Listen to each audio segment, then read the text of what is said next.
I'm making you co-host. Am I? Oh, wait. No, you're you.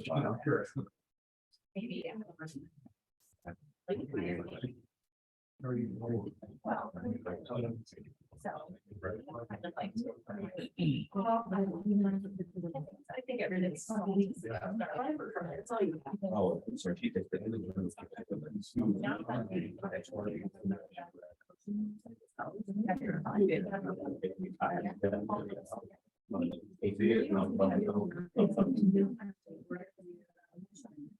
Okay.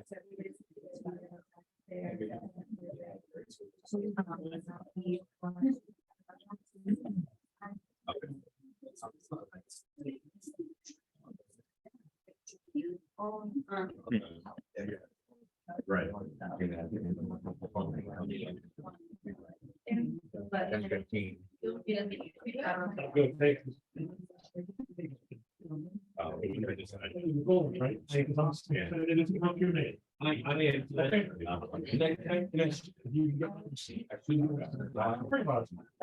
Yep. We don't be in word.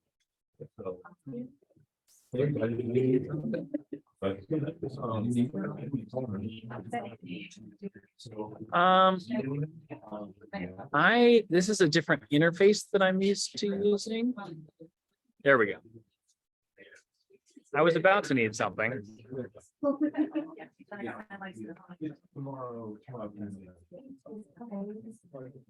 Great.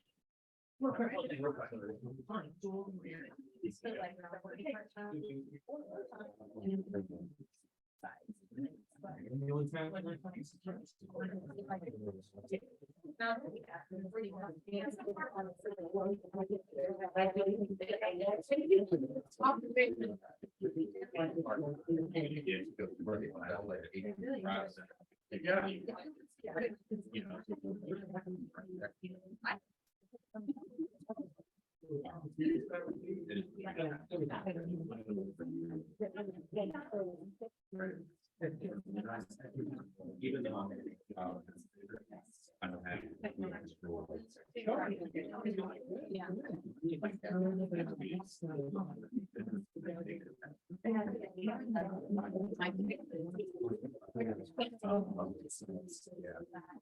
Yeah.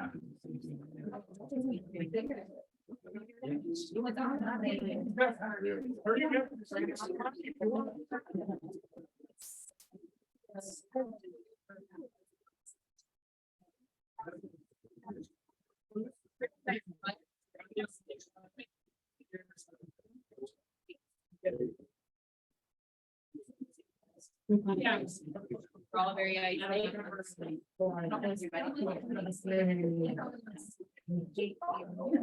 There's like.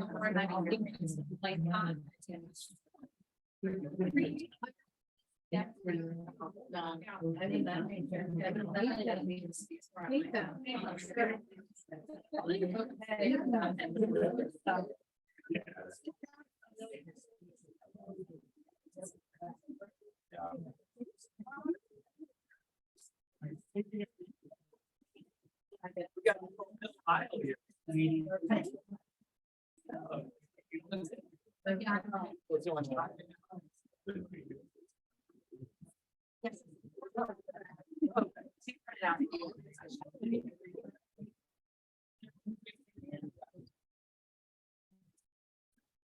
All right.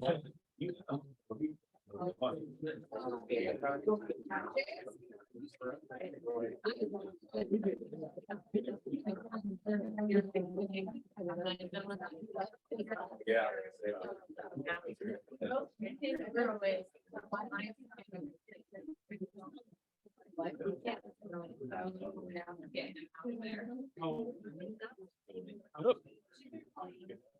Yeah.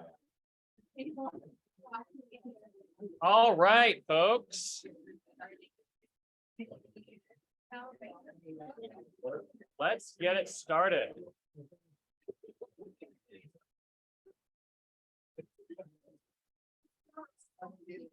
What's that?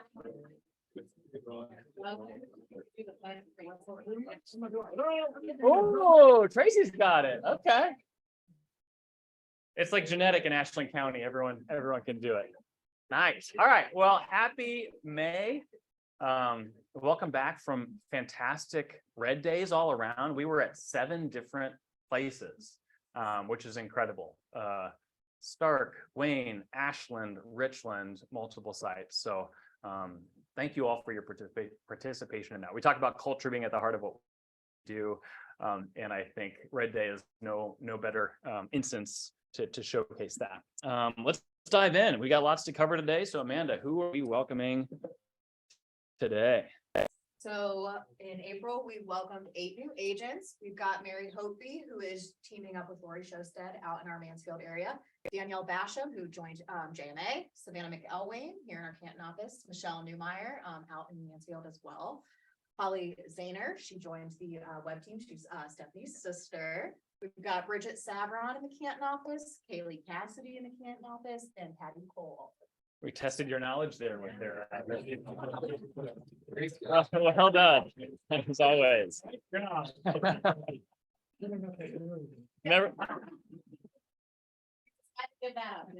Never dull. So culture, let's shout one another out. What have you guys seen? What can we celebrate with regards to culture? And I want to highlight and celebrate Mr. Aaron Roby in particular. I'll do teamwork for Aaron. He showed up and was a key part of making Red Day happen, along with Jeff, along with Scott, along with so many of you, but he was an initiator for our culture committee here. So good on you, Aaron. Others?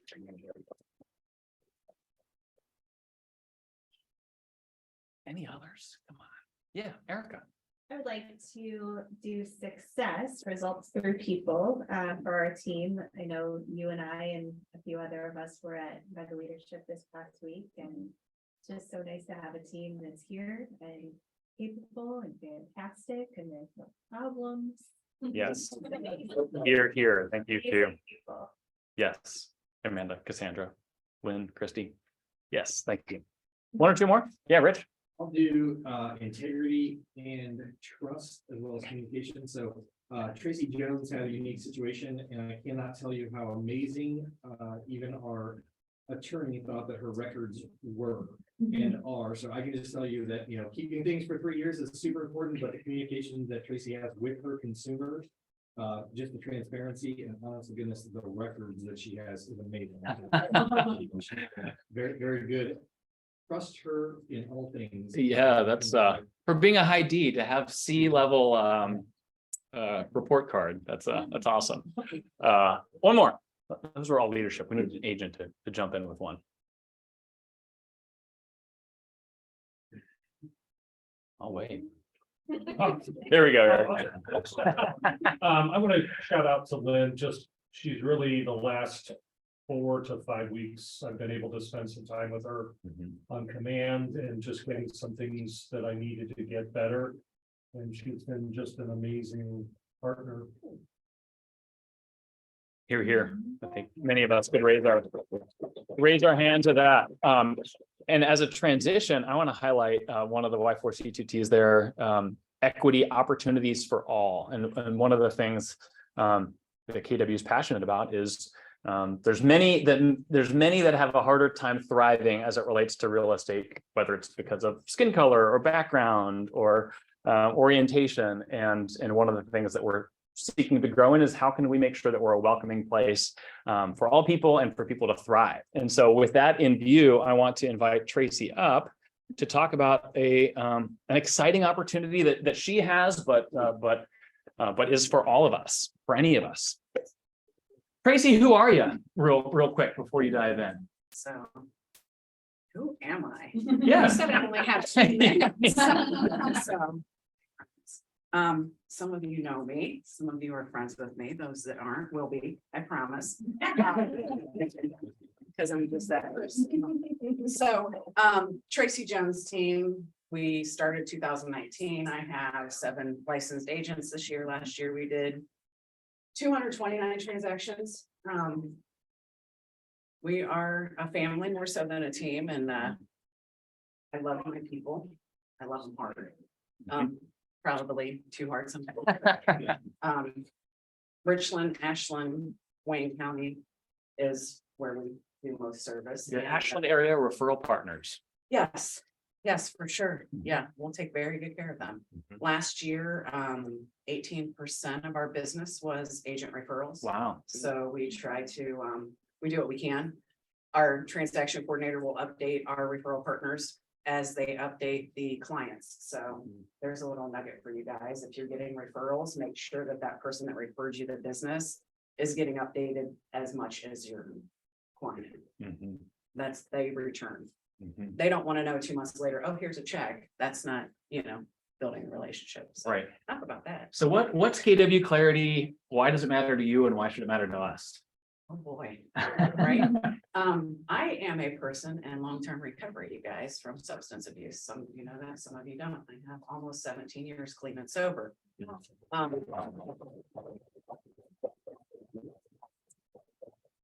Thank you, but if I didn't do it alone. And this is my big why. So when we talk about equity, the little letter we have on our KW, Mhm. there was a part of us that was being missed. We talked about wellness has mental health, and we have everything else under the sun where people are welcome no matter what, and the folks in recovery and in addiction were being missed. And we're like, wait a minute, you're all about this mental health. What about us folks in recovery? And we finally made our voice loud enough that they're willing to listen. Mhm. You guys are all blessed because I am on KWRI, I'm on the board of directors. I am Connections is my title, so to speak. So at Family Reunion and Mega Camp, we are hosting sober soirees. I'm supposed to travel all over the country, probably the world, wherever. I think we're still, they might need a local liaison in Brazil. They might Yeah, need that's- a local there. She's spending a lot of time overseas. Yeah, right, yeah, I love to travel, so, but at the bigger KW events, we're offering, sober alternatives. So during the welcome party at Mega Camp, we're gonna be having a sober soiree across the street at the Sunset Room. We will have, non-alcoholic beverages. We have music, we're gonna have hors d'oeuvres, and you get to listen to me talk some more. Lots of fun. Mhm. We are also trying to reach out to the community. We are looking for local liaisons at every market center. If we don't have them, we're kind of picking up that ball. It's okay. To be a local liaison, you need at least 1 year clean and sober, actively working in recovery. And the board of directors will talk to you and ask about it, because obviously the people that are promoting this, we want them to be actively working in recovery. And it's a big deal, Mhm. we put them out there and we expect you to stay clean, and that's not always the easiest thing for my people. Mhm. So I'm really, really grateful to have this opportunity. I want you guys to know that I am an open book. Mhm. Your secrets are only secrets if, how do I put that? People can only use your secrets against you if you keep them a secret. Mm. My past has made me who I am. Mhm. I've made peace with it. My people, we have to get okay with saying that's who I was. That's not who I am. And I've learned and grown a lot from it, and I would love to help anybody that needs help or wants just to have a conversation. Just reach out to me, because I'm here to listen. We used to say, if you think you might have a problem, reach us. Mhm. And now we've got these millennials, these young people, they're like, if you're sober curious, come talk to us. That's sexy, right? Because I don't want to ask. That's a t-shirt. Yeah. Are you curious? Mm. So, yeah, talk to me about your curiosity. So instead of asking people if you think you might have a problem. Yeah. We're also encouraging local market centers. We want you guys to have some sober events, Mhm. because we don't need to drown everybody in alcohol every time. Mhm. My job is to inspire and encourage sober masterminds. We've decided probably brunch, because hopefully it's 5 o'clock somewhere, but not where we're having masterminds. Yeah. So if you guys want to do a local mastermind, want to do any kind of event and would like it to be sober focused, please reach out to me. Mhm. My phone number's everywhere. Mhm. My email is tracy@thetracyjonesteam.com. I was real creative with that. Mhm. Questions, comments, concerns, anything? Anybody? Nick? I'm fine, I'm fine. You got, are you?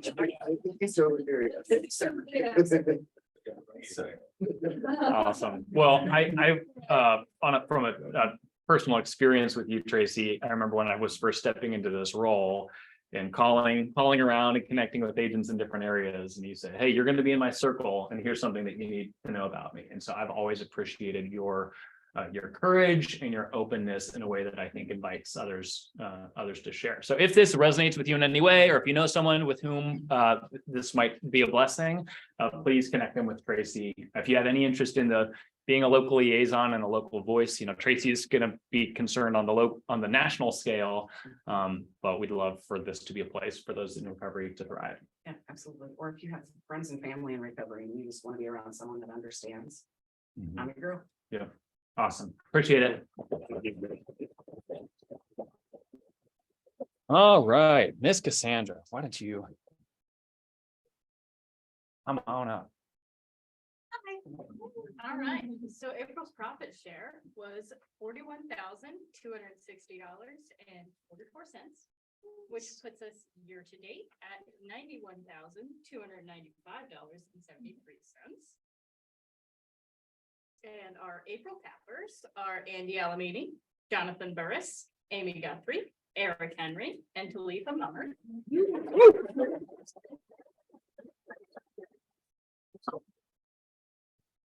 We'll move it. Our April top producers are Andy Alamini, Brian Brobson, Jonathan Burris, Andrea Campbell, Cindy Carpenter, Amy Carricker, Olivia Christie, Sheila Crosman, Jared Dutton, Brandon Fleming, Amy Guthrie, Michaela Great, Eric Henry, Rachel Hogue, Jillian Johnson, Tracy Jones, Scott and Lynette Kelly, Alyssa Kingzette, Marcy Clee, Christian Lamb, Hannah Laps, Brianna Lehman, Samantha Melee, Kevin McCauley, Jose Medina, Eli Mongol, Jen Mucci, Talitha Mummertz, Tiffany Pepper, Aaron Roby, Mark Sandvig, oh hey Mark, Oh, hey. Melissa, Caitlin Shepherd, Lori Shosted, Melissa Sprouse, Jackie Wakeham, Stephanie Webb, and Stephanie Weston. Woo! I have a couple other things. You do. You're not done. Friendly reminder, we're not taking green sheets after July 1st, and I mean it. Standing ovation for Blair. Are we making progress there? We feel like people are moving in the right direction? Okay. And Nick's coming to class on Friday. Be there. Are you tech curious? So we have a couple of new things coming up. We are going to be offering a monthly fee option that you can pay out of your commissions if you would like to. As a heads up, it will be a slightly higher cost to you, but you will not have to pay on a monthly basis. And there will be a $300 down payment for that. So if that's something that you're interested in, you will be able to take advantage of that. It's $300 for the 3 transactions. Right. We'll send a follow-up email, but we know that with the increased monthly fees, some people are like, oh, I'm feeling it in a different way. We always want to provide options for folks. So you will get a follow-up email about this. Another option that we're working on that I think you'll be very excited about is an in-office savings account. So you can use that for things like taxes, training. If you have something that you're planning for that you need to hold money back for, we can manage that in office. I'll get you more details as we release those, but that is something that we are working. Awesome. Thanks, Cassandra. Cassandra's just doing an exceptional job. So I feel like I say that every meeting, but you're crushing it, and I appreciate you. Rich. Good morning. They don't hide my stuff. I never remember what I'm gonna. It's an art form, moving this bar around. You know what? I can just minimize it. There we go. Tech curious and you learn something. Yeah, there you go. All right, let's talk a little bit about earnest money if we can, please. Earnest money is becoming an increasing problem that people are just not collecting. All right, Eric. No, right there. So earnest money is not being collected, and more importantly, when it's not collected and the deal falls apart, you've got a real problem on your hands because somebody wants that earnest money, even though it may not get released to that person. It is your job and your responsibility as an agent to make sure you are collecting the earnest money if you're on the buy side. And that doesn't mean that you actually have to physically collect the check, right? I mean, if it's going to Stonegate Title and they deposit it online, make sure that you're getting a document from Stonegate, email, something that says, hey, we collected their earnest money, and pass that on to the listing agent if you're not the listing agent. Just because unfortunately it's becoming a bigger problem, especially people are walking away from transactions because they're doing inspections for their own purposes only. And then they say, oh, I don't want this house. I really didn't like the inspection. And so it wasn't for their purposes only. So please make sure to get that turned in a timely fashion. Inspection days, that's another thing we're seeing too, where somebody's putting in the contract that you might have 5 days or 7 days to do an inspection, but you're actually not doing the inspections until 10 or 15 days after. If it's in the contract that you're supposed to do it within a certain period, welcome back, Erica, then you need to make sure you're doing it in that period. And if you can't, extend the inspection time, because what's happening is sellers are kind of getting to the point where it's like, okay, well, you said 10 days and it's day 11, you're not doing any inspections. Well, now you've got a problem because you've got a seller that's saying we're not doing any inspections with a buyer expecting to do it. And sadly, you were the driving force if you were on the buyer side to get that scheduled in a timely fashion. Guess who the seller and the buyer are gonna be mad at? You. Especially when they don't have earnest money and the deal falls apart. So you're gonna have a double whammy. So just pay attention to that. Make sure you extend those times if necessary. Record retention. So, you know, I kind of joked a little bit about Tracy being on the ball with these inspections, but I will tell you, we had somewhat of an exciting opportunity to talk to our attorney one day, and she reviewed all of the documents that we had for this particular transaction. And had we not had the documentation that we had, there could be a lot more trouble going on. We didn't do anything wrong, but we were able to prove that we didn't do anything wrong by having those documents. And I can just tell you from experience talking to a lot of agents and different companies and things like that, agents are not the best at keeping the records. And unfortunately, those text messages that you're sending and negotiating transactions with, if you're not taking a screenshot of that and uploading it and saving it somewhere, you really are doing yourself a disservice, because when it comes time for a potential lawsuit, you may not be able to prove something that the other agent claims they did or didn't say. So I just say that there's not a problem until there's a problem. Well, guess what? There's lots of problems out there that may have not come to your door yet, but they will. At some point, a buyer or seller will be angry with you or another agent. And if you can't prove that you didn't do something, you're going to be unfortunately in trouble for it. So record retention, super big. Unsolicited and unapproved text messages. I don't know how many of you are getting text messages from agents all for asking if you want your house to be sold. I am, and I'm a real estate agent. It's annoying, and it is also against the law.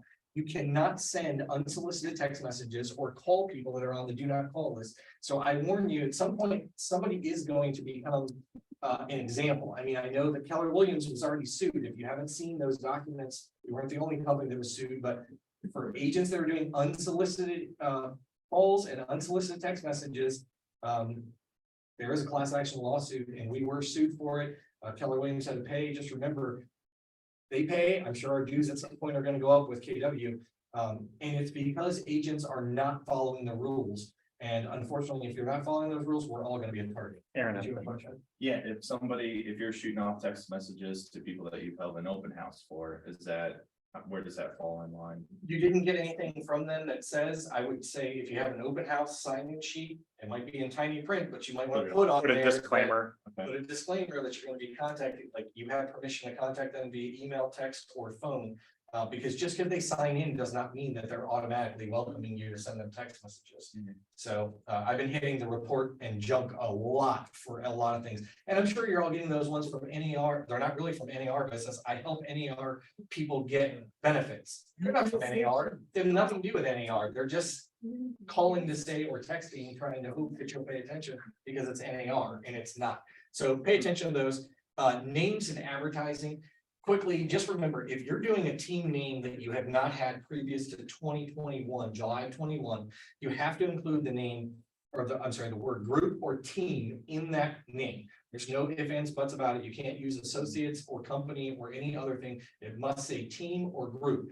The other thing I would tell you too is you may you may think about using your name as the team name, because in all advertising, you have to have a licensee's name. So if I was just the Cosgrove Group, that's all well and good, but I'm gonna have the Cosgrove Group, Keller Williams Legacy Group Realty, and my name all on a sign or a business card. So your licensee's name, whereas if I'm Rich Cosgrove team or group, my name is in there, it's also my team name. And you have to follow the prominence rule. We're seeing a lot of people not following the prominence rule. And I know you want to get your team name out there and have recognition, but unfortunately, you're also advertising to the masses that you're not complying with the licensing law. Okay? And last thing that's not on here, but NAR just came back from a mid-year conference where they did pass a vote to increase our dues for NAR. I believe they're going to go up 6% this year, and then they're going to annually possibly be going up with inflation each year. So know that when you get your bill in December, it could be about $20 higher than it is now. And as inflation goes up, your dues could go up. Any questions? That ended on a nice note. Yes, meeting's dismissed. Phone calls. I'm assuming emails are in a different category, because people need to be able to unsubscribe from an email. Right, well, that's, yeah, it's the If you can't really Telephone and Telegraph Act. There's some kind of an act. It's TCPA. TCPA, Telephone Consumer Protection Thank Act. you. Yeah. And again, that's what actually is the text messages and the phone calls. What about letters? Like my father-in-law got one that was like, hey, if you want to sell your house, let me know. That's cool. Yeah, I mean, if it goes through the mail, there's really nothing anybody can do about it. It's just. The mail is open. I mean, we have junk mail all the time, right? You can send somebody a letter, but when you're calling them or you're texting them unsolicited, that's the problem. But unless they have their house listed, right? Well, if they have their house listed, you better have a disclaimer on there that says that you are not soliciting That's them. what she did. Yeah, you would have to. And anything that you send out, you should always have that, if your house is currently listed for sale or you're working with an agent, this is not considered a solicitation. Because if they are under contract or working with an agent, unfortunately, you are soliciting them, regardless of whether you did it to the masses or not. It went to them, that's a solicitation. So, but Linda, to go back to what you were saying, the high note, well, believe it or not, NAR is claiming that they have lost 1% of members per month since January, and they're estimating that we'll be down to about 1.35 million realtors as of the end of this year. So quite a difference from 1.6 million to 1.35. Anything else? Yes. Is it still unsolicited if at the bottom it says, reply stop to opt out? It's still unsolicited. Okay. Yeah, you actually have to have permission in Gotcha. writing typically to call or to text somebody. Now, if they're on the do not call list, that's really what you should be checking. If they're not on the do not call list, you might want to try and send that text out and have a stop. But you're still sending an unsolicited message that goes against the rules. Okay. Yeah. All right, thanks, guys. Thanks, Rich. You deliver hard news gracefully and all that good stuff. Oh, well, Rich is already sitting down, but come on back up. I think we announced, what's that? Get my steps in today. That's right. We are bringing back the trip giveaway. So Rich, you want to tell everyone how it works? Yeah, so last year it was a huge success. I think, what did we have? 72 people, I think, had Something like that. CI of $60,000 or more. So once you hit a threshold of $60,000 or more in GCI, you're going to be entered into the drawing in order to win at the end of the year a $2,500 gift card, which we did to Apple Vacation last year. Tom Heidi won it. I forget who the first winner was, but they were on a plane and not available. But what's that? That's right. She was on a plane as it was happening. It was. So we have Tom Heidi is deciding whether or not he's going to Puerto Vallarta or Aruba. We've got two great locations, right? We want to be there. But so it's $2,500 and you get to use that for wherever you want to go on vacation. This happens to be his where he chooses to go. So Awesome. I think we got one more. Yeah, and we've got a handful of folks that are on the board already. Amy Guthrie, Tracy Jones, Stephanie Webb, Jen Mucci, Jared Dutton, Scott Killey, Christian Lamb, Lori Shostet, and Caitlin Shepard. Kyle Caitlin, I'm not too sure, but. So, what's that? It's all Kyle.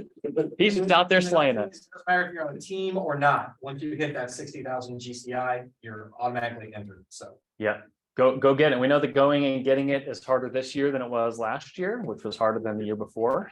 So don't do the same thing. And again, the goal last year, I think, was to have 60 people. We had 72. So. Yeah. Should keep going. Yeah, Shoot for the yeah. stars. Thanks. Awesome. Thanks, Rich. Well, that's the way to end your sentence. Yeah, that's much better. Tammy, McMichael Insurance, come on up.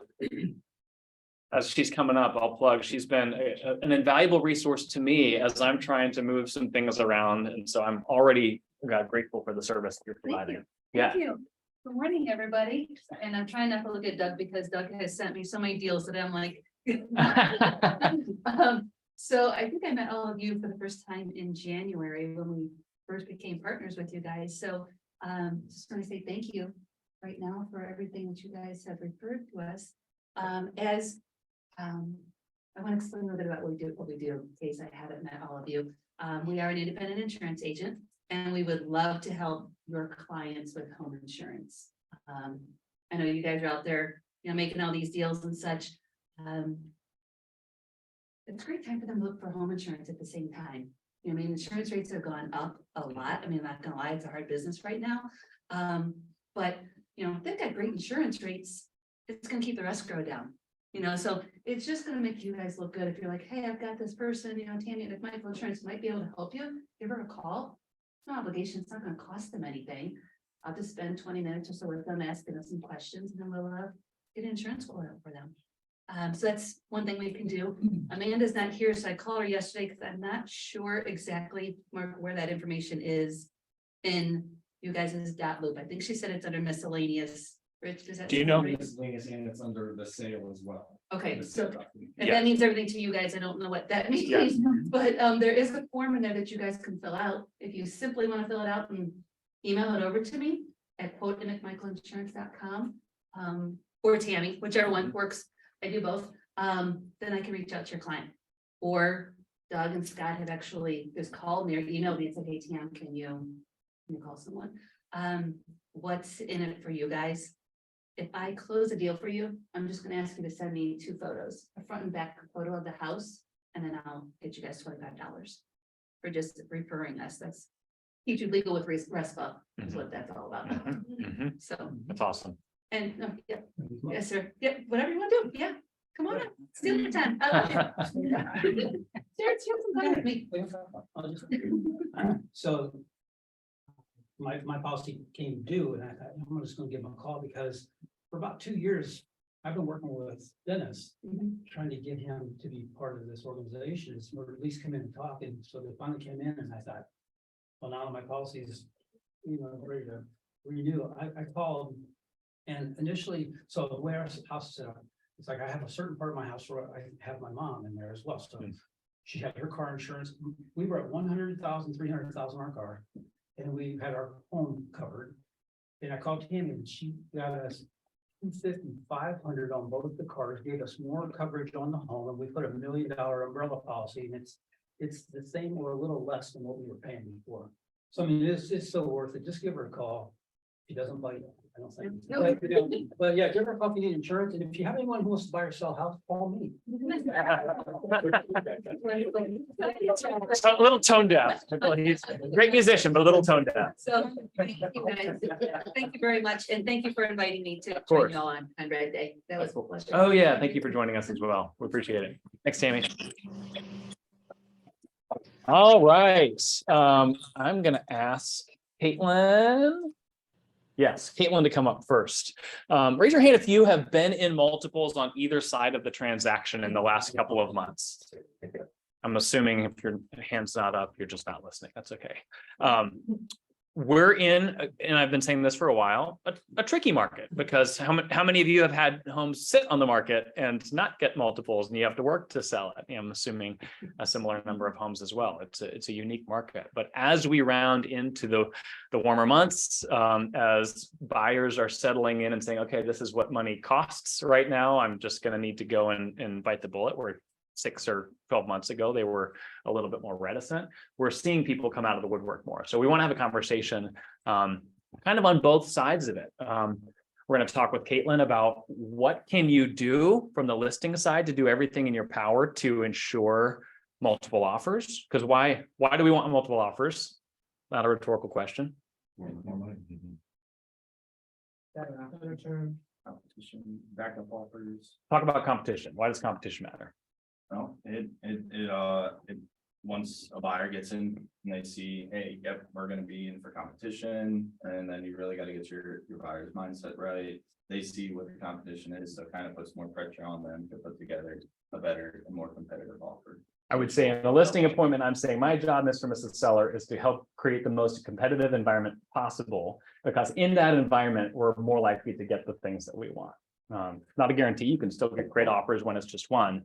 But want to talk with Caitlin. So Caitlin, as you guys all know, was on staff here and then came roaring out the gates. It's funny looking at people's stats year over year. Your business is up like 5,200% because you sold like 1 or 2 houses technically in that last year. She got licensed Valentine's Day last year.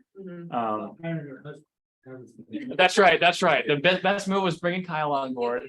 And she's absolutely crushing it. You've become a top 10 agent in the office. And I don't think there's been a month since last August that you haven't sold a home. So you're here for good reason. So let's talk about the listing side, and then we're gonna have someone else talk about the buyer side. We're in a listing appointment environment, and the most important thing for us to talk about is price.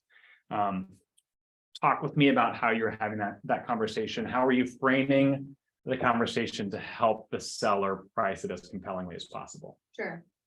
Well, before you even get to the listing appointment, you're all probably doing, your pre-listing conversations and calls. So you want to know where they're thinking price wise, like what do you think your home would sell for in this market? So you want to know what they have in their mind before you even walk into the appointment. And then I do my research. I pull my comps, and I get a really decent range of comps, so that way I know I have the comp for the house. And then I talk to them about pricing it competitively. And if our range is 120 to 140, well, if we price it at the max at 140, then you're only going to get this number of people coming in and looking at the home. So talk about pricing it competitively to get the biggest audience within the first week. Are you finding that most of the sellers you're working with are in reality, or have you had to work particularly hard to get them to that? Honestly, most of the time they have pretty realistic expectations, if not lower expectations, because they just don't know what the market is doing right now. And if they do think it's higher, then I have a different conversation. But honestly, for right now in this market, most of them I would say are realistic, or even thinking that they're going to sell their house for a little less, because they don't understand that the market is booming right now. So in some regard. So okay. And Caitlin's business is you're everywhere, but you're kind of focused east of here. Louisville is kind of your particular lane. Yeah. So you've had the pricing conversation. They've landed in a place that's realistic. Let's talk about things that they can do to prep their house. What are you focusing on? What are you emphasizing to help it pop more than others? Well, I think it is really, really important to work with an actual real estate photographer, not, I take senior photos. That's awesome. They're probably a really great senior photographer, but making sure that they're familiar with the MLS. Like the MLS just sent out a bunch of photograph rules, and making sure that they're, horizontal and not cell phone pics. We've all seen the pics where you can see the agent in the mirror. It's super creepy. And my photographer plays a huge role in the pre-listing appointment, because she's not there, but she gives me the tips and how to prepare your house. So I say, this is your homework. This is what I want you to do. Are you bringing that to the listing appointment? Oh yeah, this is in every folder that I give. So it has really specific, very specific instructions. And something else that I also offer is cleaning. So I tell my clients that what I want you to focus on is declutter and organize. And follow these instructions, and then you have one job. That's your main job. And then the cleaner will come in and make it shine, and then the next day we go on the market. So it's very, the same day, like, okay, Tuesday, we're gonna have cleaning, photography, list on Wednesday. So, and making the photos nice, and, I did want to say something about pets too. I think pets can be a real turnoff, in the listing process. So, making sure there's no pet bowls out during showings, or, the litter boxes in the photo. It's not, there's smells associated with it. There's pet hair. So I think that's something really important to point out too. Mhm. So as far Are you as- covering the cleaning for all of them, or is that a let's It's part work it out? of, like the commission. Okay. So, yeah. cool? But yes, because, and they're blown away by it. They're like, oh my gosh. That's such a relief. And sometimes people will say, no, I can do my own cleaning. I say, that's perfectly fine too. But I know what my cleaner's gonna do, and I know the expectation. So I know what it's gonna look like when I come in, to put my sign up or. Well, there's a level of your brand is on it, and okay, you're selling a investment fixer upper versus you're selling a nice 3-bed ranch in a desirable school district. Those are different types of clients, and at the same Right. time, your brand is on both of those. And so I understand the logic of, hey, I want it to look as good as possible always. Right.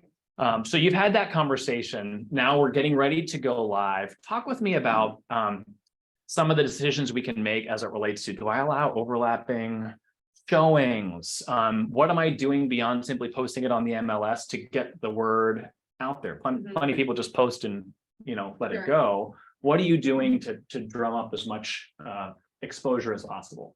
So, some of you probably already know this, I do a lot on social media. But I will, take a little picture and say, hey, or I'll take a video, hey, watch my feed tomorrow. This new listing is gonna be, are you looking for a 3-bedroom ranch in Louisville? So I kind of use anticipation and give them a little bit of a teaser the day before. Less than 24 hours before, wherever Rich is. Yeah. So I give them a teaser and like build up anticipation on social media. And then as soon, as early in the day as I can, I put it out there on social media, and I share it on all the local group. Kind of platforms. community Yeah, so specific. we use a lot of social media. To be honest, I've backed away from doing some command ads because it's too overwhelming. With the multiple offers, your phone is going to be ringing for the next 48 hours. And if you also have command leads coming in, if they're on a smart plan, that's great. But in order, to service all the leads, if you have a partner doing command ads, but I have gotten. That's what Kyle does, right? I've gotten away from doing command ads right now. Mhm. But I'll pick them up later. So Yeah, I was Yeah. just gonna plug that for a second. Not that this is a command campaigns conversation, but I've had a couple listings recently, and you can set it up, and we assume everyone's on Zillow, but not everyone's looking for a house. And a lot of the leads are, no, I saw it on Facebook. I don't think of people finding business on Facebook, but a lot of it does come there. yeah. Are you allowing overlapping showings? Are you? I try not to. Okay. And then, if I'm getting showing requests that they're blowing up, you can tell that they're blowing up. Then I will allow them, during certain times. And then it's basically, I know a few of you have shown some of the houses that I did allow overlapping. It's like a crazy open house. So Yeah. it does get really crazy. But I always ask the seller's permission if they're okay with course. it. And I explain, people are gonna be in and out of your house. And sometimes, and most of the time, if it is that popular, I do allow overlapping showings. Mhm. So, Talk with me about deadlines and communicating with people that are showing your home. How much urgency are you creating? How much transparency? Obviously, you're keeping, the necessary information confidential, but Mhm. how much are you trying to get them yeah, kind so of urgent and amped up about it? basically, as soon as I have 2 offers, we're in multiple offers, right? So, that's when I start, I'll have a conversation with my seller before we even go on the market that, hey, we might be in multiple offers. we might have to set a deadline, start thinking about that, so the seller is prepped for that. And then as soon as I get two, I make a spreadsheet for them, and it's a Google spreadsheet, so it's, you know, every time you update it, they can see the update. But I do, yeah, after two offers, I set a deadline, and I try to put as much communication as I can already in the MLS and on showing time, because that will help, you know, hey, do they need possession time? What's the preferred title company? I'll try to put all of that on either the broker remarks or in a showing time notification. So that way it, you know, you're answering as many questions and you're getting the terms that you want. So I put all of that in broker remarks as well. Mhm. And then I do for my sellers, I'll start to put their offers in a spreadsheet, and it'll break down the offers, and I'll highlight what I think is a good piece of the offer, or, you know, red, green, or yellow. Like red, this is bad. So this is just like an example of what it looks like. And so, okay, there's red, so that they know what to be looking for. And then after that, it's pretty easy to delete, you know, the bottom ones and process of elimination. So, Mhm. yeah. Of offers and multiples that you've received recently, has there been something that's popped out in particular? Oh, that agent did that thing particularly well, and I'm not used to seeing that. I would say appraisal gaps, if they can pull off an appraisal gap is great. Higher earnest money, I've seen be a stronger thing as well. Paying for any FHA repairs is also really a strong thing that you can put in the offer. I know this is more, Aaron will touch on this, but sometimes paying for the seller, the seller's closing costs, the buyers will offer to pay, you know, $1,000 towards their towards the other person's closing costs. Mhm. So, yeah, Mhm. yeah. Cool. Anything else that you want to add before we bring up our next victim?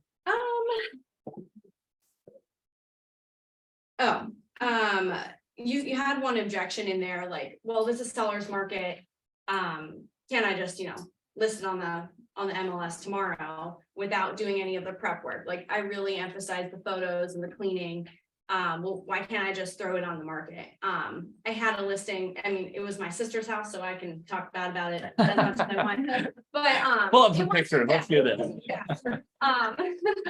But you know, there's a bunch of little things missing, like flooring transitions, outlet covers. You know, you need to touch up this paint on the wall.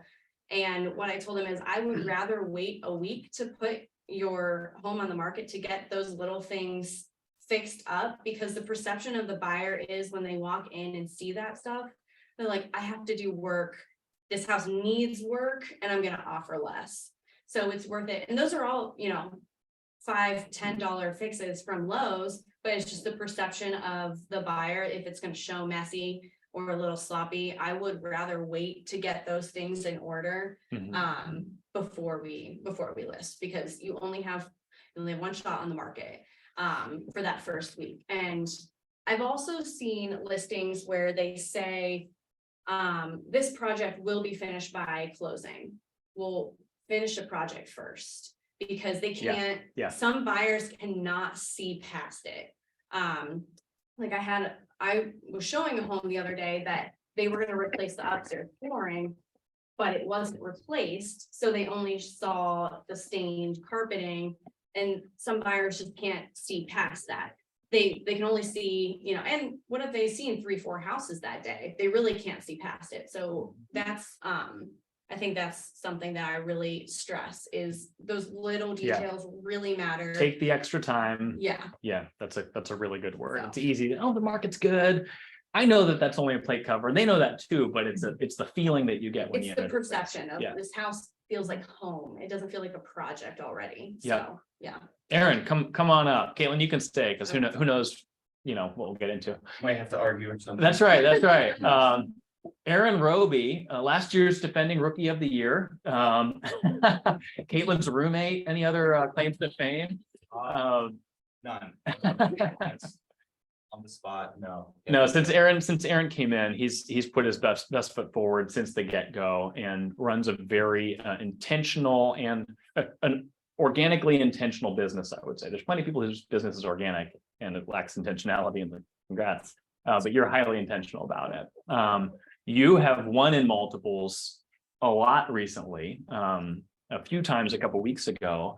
So we're going to talk about the buy side of things. So you're approaching things with your buyer, and if their expectations are out of whack, then everything's going to be out of whack.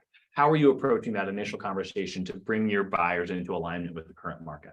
To me, that all starts with your buyer consult, right?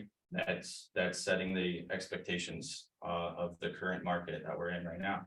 So you just, whenever you're sitting down with them, you say, all right, in order to know your competition, this is what the market is. And I'll provide examples for them of, past clients that I've had. Here's some situations, here's some prices, here's some areas. Knowing what kind of financing that they're going to have as well. I know that can go a long way, saying, here's kind of where you stand, where if you're FHA, VA or USDA, and then conventional and cash, kind of just getting them ready for the competition. Any good home right now feels like, when I say a good home, I say a home where people want like mostly move-in ready, where they have to do minimal work. Okay, now get ready to put your best foot forward now, because on those homes, that's where you're seeing 5+ offers on these homes. It's really important to prep them, say, okay, making sure that they're comfortable with their financial standing and everything too, making sure you're doing everything best on their behalf to get their head in the game. How soon, sorry to interrupt, how soon are you having this seriously strategic conversation? Oh, we're going to see a handful of houses and then let's get coffee, or before we do anything, I really would love to sit down and talk about your process. Well, not everybody can just say, yep, we're gonna have I have time to get coffee, right? Sure. Sometimes people are jumping on it. It's always important to ask what their urgency is, right? If I can't get to that, I ask what their urgency is, and that tells me how quickly they need to get into a home, depending on their personal situation that they're in, right? Mhm. So if it needs to happen sooner, then we have a phone call, and I kind of just read the client, like, some are going to be, you can tell whether you could be very blunt with them, how you need to treat your client too. So that's also why I'd like to have a consultation if I can, so I can get front and center, really get them to build that trust with you, so that the consultation that you're giving them is what they're going to follow, right? Because to me, there's no point of coming to me if you're not going to follow what consultation that I'm giving. So say you've got a buyer, and I'm curious to hear one or two from the group share their thoughts here as well. A buyer who basically says, I really don't want to write in multiples. I just don't want to compete. I really don't want to do that. Do you? I'd love to hear a few others, how you interact with that question. So and then that's already prefaced, I suppose, with whenever we say, hey, you may have to lower your standards by what you're looking at, where you're at, what kind of, lending that you're going to be having.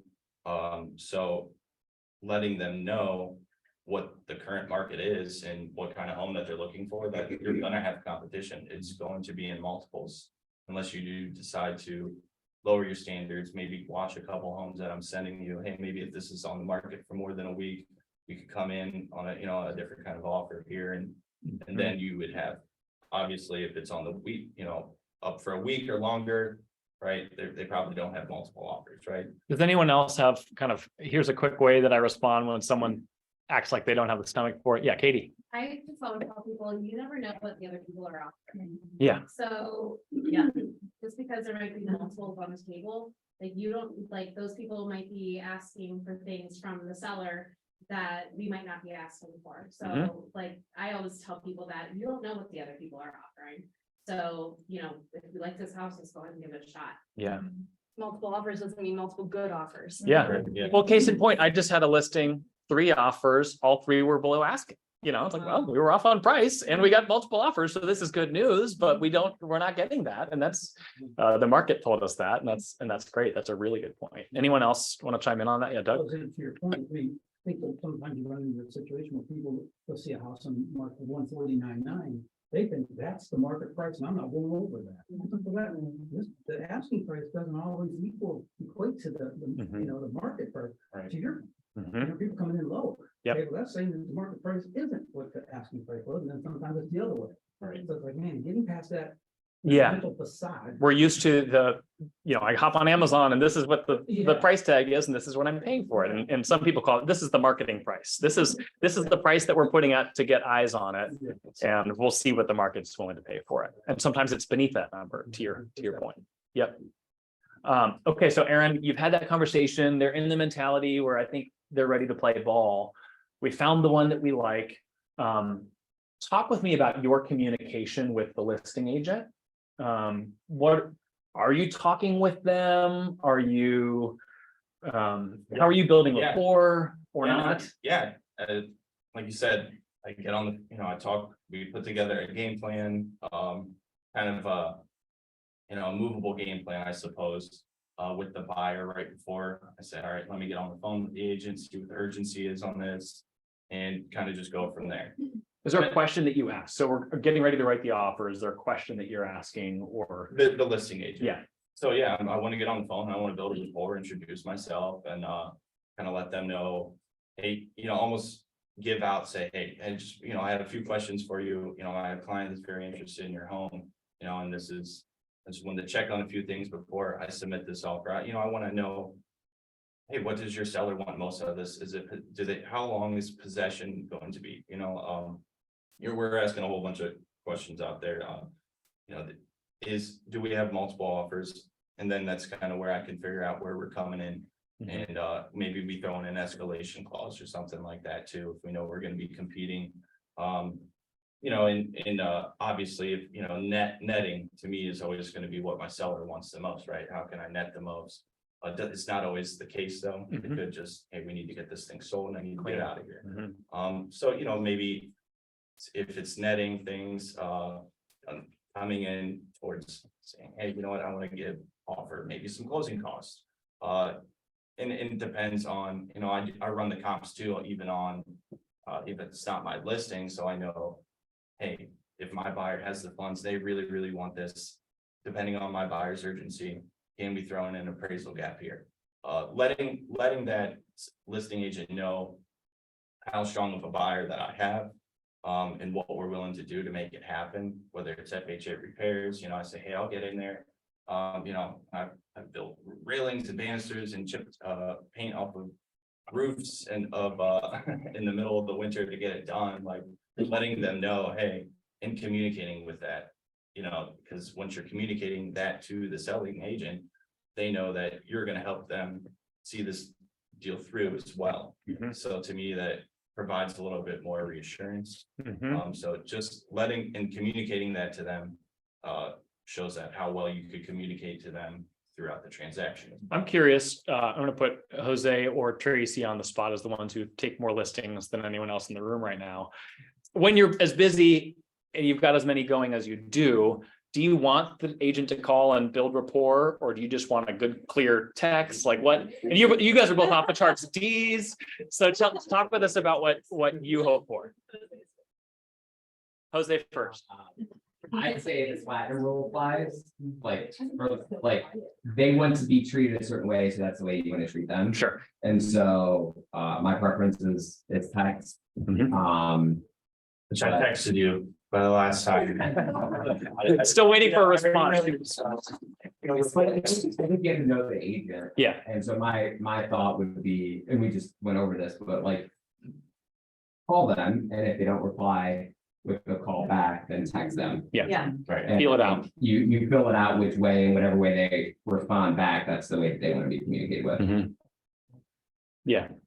Same. So, I phone house is a Mayberry, and depending on the agent, I may answer the phone, or I may text them. Yeah, right, sure. I don't have 20 minutes. Exactly. Yes. But I do feel like it is very important, at least, at the very least, ask for terms. Mhm. What title company do I want to use? Right. Who's offer if you don't ask those titles. Mhm. I don't myself do. But we do it on the front end. We text these local people over here, so hey, I'm listing something. Can you please check to make sure there's nothing wrong, or Saxon Legal. I've already had a title search done, or I've had that work done, and if somebody sends me another title company that's gonna make me or my seller's life hell, I'm definitely not gonna advocate for that. And I'm the type of agent that 100%, if somebody calls me and asks me, I'm gonna tell them what they're up against. Mhm. With my seller's permission, of course. Mhm. And most of my sellers, I'm like, can I be transparent with the agents that call me? Mhm. And they're like, absolutely. So Mhm. if you wanna know what's gonna take to win, call me, I'll tell you. It's real simple. I make it easy because I'm Yeah. advocating for my. clients. That's a great point, and not that we're a little bit short on time, but I think sometimes agents operate under a veil of secrecy or, well, we're in multiples and that's all I can say. It's like, well, is that actually the most helpful? Like, your job is to bring your seller the best terms, and you need to make sure that there's fairness and there's not unhelpful bias, those sorts of things. And at the same time, like, if your seller's willing for you to share some of that stuff, play ball. Yeah, exactly, exactly. Yeah, and That's to a me, great point. that is why it's important to get on the phone, at least try it at first, right? Because then you can kind of see how they want to operate, how this would operate. You can almost see how the whole transaction could play out, right? And it helped me, I think it was like Mary Ann Parcher, right? She got on the phone with her, we wanted multiples over the weekends. And I kind of see like how long people have been in the game, right? Because to me, that depends on how I'm approaching this, how I'm communicating with them. Some people, you just gotta listen to, to feel out what people want to hear and what you can make. And Yep. sometimes you can't read between the lines that way. Awesome. We're short on time, but let's give a hand to our. Thank you both. Our friends at Stonegate. Come on up.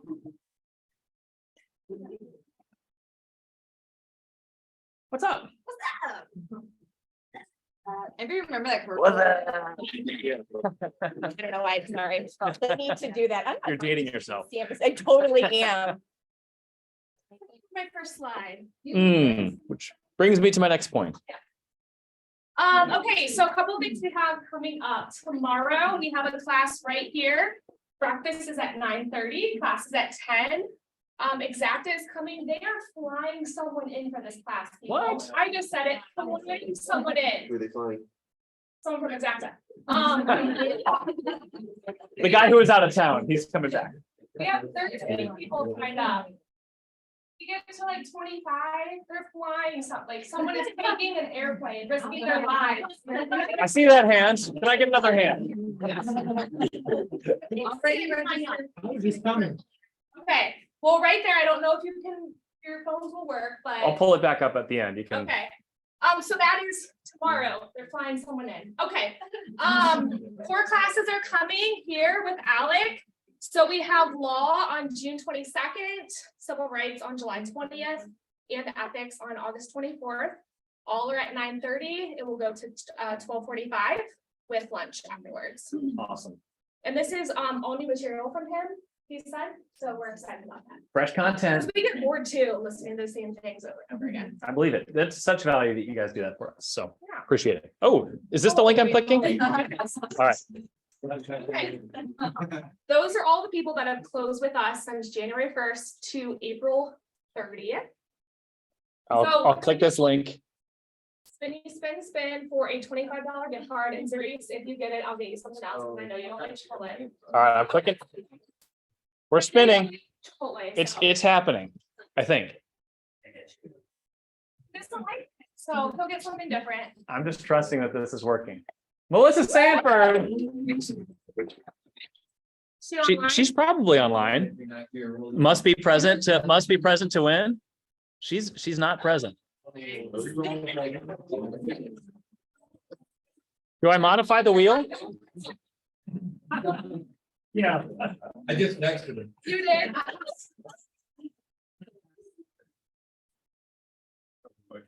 It's the names aren't on there. Melissa Millmeyer, I don't think she's here either. What's with the Melissas, man? Gosh, attendance issues. It's great. Eric's calling for a rigging. Hey, your odds are getting better with each spin, so you hush your mouth. Oh, if she were here, she's golfing. We're spinning. I'm liking my odds more each time here. Come on. There. I don't think he's on here. This is getting off. Okay, I feel bad. Follow around, like, I have 5 minutes. Jeff Hopper, let's go. He's the champion we're looking for. Come to meeting, folks. Come to meeting. Oh, man. All right. Hey, one little final fun thing is that, believe it or not, we had a bowling team this year. And God bless them. They played for like 48 weeks. I felt like it was just an eternal season. And Zarice captained it, and we had a few doing it, but I think he's got a couple end of season awards. So we'll give you the floor for a second as we get ready to transition to here, I'll hold it for you. All right, cool. All right, just to be clear, we thought that this was gonna be like 8 weeks when we started. We started doing it and found out that it was 30. Yeah. And So when Zarice reaches out like, hey, who wants to play softball? I'm like, heck no.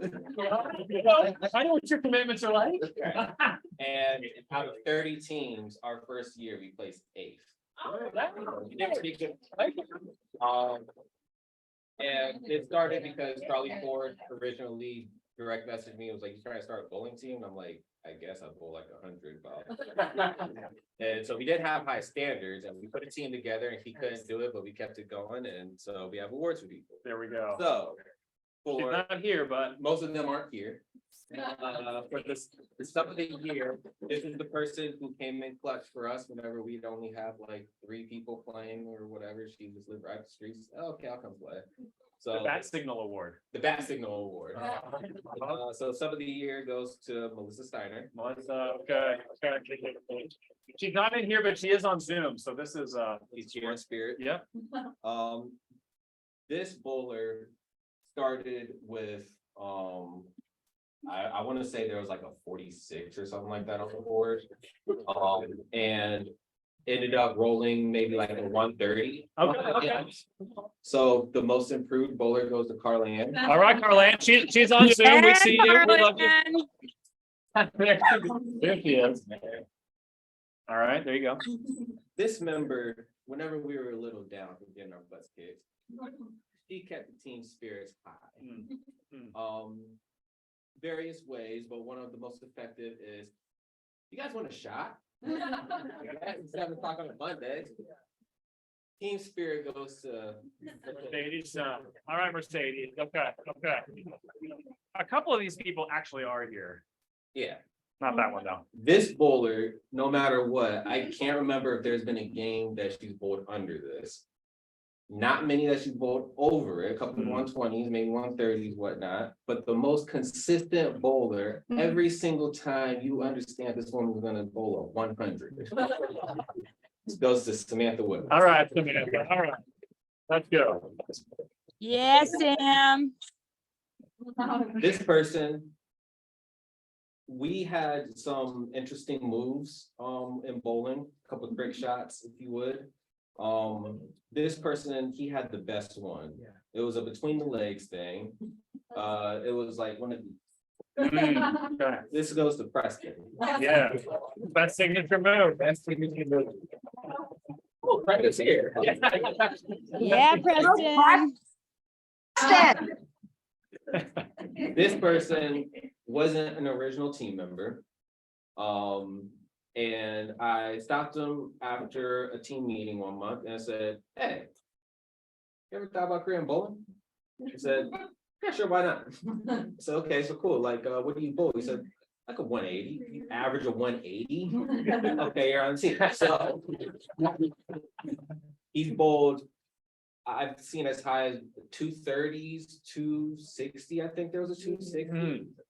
So the MVB, the most valuable bowler, goes. Let's go. Yay.